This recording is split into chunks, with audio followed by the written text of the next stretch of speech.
नमस्कार, मैं अमित श्री अरविंदो सोसाइटी की ओर से आपका हार्दिक स्वागत करता हूं।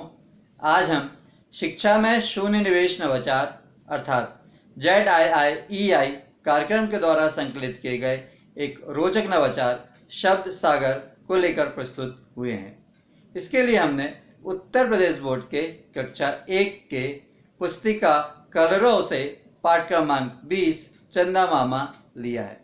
यह पाठ चंदा मामा के अंतर्गत आसपास की वस्तुओं को आकार समझने में बच्चों की सहायता होती है और इस पुस्तिका कलरव में हिंदी और गणित दोनों के पाठ हैं।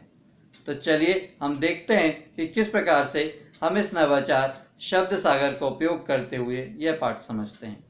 इस नवाचार शब्द सागर में विद्यार्थी अटेंडेंस होने पर अपना अनुक्रमांक पुकारे जाने पर यस सर या यस मैडम न कह के पाठ से जुड़े तथ्य कहते हैं और इन्हीं से वे पाठ की समझ और अधिक विकसित कर लेते हैं और यही इस नवाचार की मुख्य नवीनता या विशेषता होती है। और इस सीखने की प्रक्रिया में वे व्यस्त रहते हैं, मस्त रहते हैं और एंजॉय भी करते हैं। इस नवाचार के कारण न केवल विद्यार्थी पाठ की विषय वस्तु से रूबरू होते हैं बल्कि बच्चों की सर्वांगीण विकास के लिए, बच्चों की होलिस्टिक डेवलपमेंट के लिए जो भी गुणों की आवश्यकता होती है, जैसे शिष्टाचार, अनुशासन, धैर्य, विनम्रता, परस्पर सहयोग, आत्मविश्वास आदि, तो ये सारे गुण बच्चों में धीरे धीरे आने लगते हैं इस नवाचार के कारण। तो चलिए हम देखते हैं कि किस प्रकार से हम इस नवाचार का क्रियान्वयन अपनी कक्षा में कर सकते हैं। इस नवाचार का क्रियान्वयन एज अ रिवीजन या पुनरावृत्ति के रूप में होता है, इसलिए शिक्षक पहले से सुनिश्चित करके रखते हैं कि इस पाठ का निर्माण, व्याख्या और समझाइश कक्षा में पहले ही कंप्लीट हो चुकी हो, पहले ही समाप्त हो चुकी हो। जब शिक्षक को इस नवाचार का क्रियान्वयन अपनी कक्षा में करना होता है तो वो कुछ चित्र और कुछ शब्द बना के विद्यार्थी को दे देते हैं और उनसे बोलते हैं कि जो आपको अच्छा लगता हो और चित्र या शब्द वो उस डिब्बे में डाल दीजिए। सभी बच्चे एक एक शब्द लिख के या चित्र उस डिब्बे में डाल देते हैं। उसके बाद शिक्षक उस डिब्बे के साथ पुनः कक्षा में प्रवेश करते हैं दूसरे दिन और विद्यार्थियों से बोलते हैं इसके आधार पर आज हम एक खेल खेलने वाले हैं, इसके लिए क्यों ना पहले एक डिब्बे को सजा लिया जाए। सभी बच्चे मिलकर डिब्बे को सजा लेते हैं, रंगीन बना देते हैं रंगीन कागज के माध्यम से।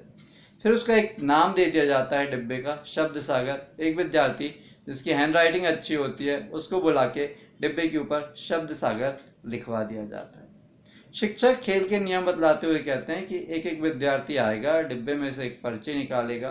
वो पर्ची जिस बच्चे की होगी, मतलब जिस बच्चे ने वो शब्द या चित्र उस डिब्बे में डाला होगा, वो पर्ची उस बच्चे को दे दी जाएगी। वो बच्चा कक्षा में सबके सामने आएगा, शब्द बोलेगा और इसकी विशेषता बताएगा या उसके ऊपर एक वाक्य बोलेगा। उदाहरण के तौर पे एक बच्चा आता है, एक पर्ची निकालता है और फिर वो पर्ची उस बच्चे को दे दी जाती है जिसमें उस बच्चे ने डाला था। उसमें मान लीजिए बेलनाकार लिखा रहता है। वो बच्चा सबके सामने आता है और बोलता है बेलनाकार बांसुरी बेलनाकार आकार की होती है। इस प्रकार से सभी बच्चे आते हैं, एक एक पर्ची निकलते जाती है। जिस बच्चे ने पर्ची डाली होती है वो बच्चा सबके सामने आता है और आकृति का नाम बताता है और उस आकृति की कौन सी वस्तु होती है वो बतलाता है।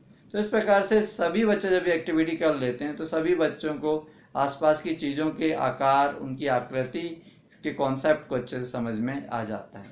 हमें उम्मीद है कि इस नवाचार का क्रियान्वयन आपको भी ज़रूर पसंद आया होगा और उसे क्रियान्वयन आप अपने विद्यालय में ज़रूर करेंगे। हमें पूर्ण विश्वास है कि इसके बहुत अच्छे सकारात्मक परिणाम आपको देखने को मिलेंगे और आपके स्कूल की लर्निंग आउटकम में ज़रूर वृद्धि होगी। यदि आप ये वीडियो फेसबुक के माध्यम से देख रहे हैं तो प्लीज़ ZIIEI का फेसबुक पेज जरूर लाइक कीजिए। अभी तक यदि आपने ZIIEI का यूट्यूब चैनल सब्सक्राइब नहीं किया तो प्लीज़ आप ये यूट्यूब चैनल सब्सक्राइब कर लीजिए। नीचे डिस्क्रिप्शन पे इनोवेटिव पाठशाला मोबाइल ऐप का लिंक मौजूद है जिसे आप डाउनलोड करके इसी प्रकार के रोचक, मनोरंजक और ज्ञानवर्धक नवाचार प्राप्त कर सकते हैं और अपने स्कूल का लर्निंग आउटकम बढ़ाने में मदद कर सकते हैं। वीडियो देखने के लिए बहुत बहुत धन्यवाद। नमस्कार।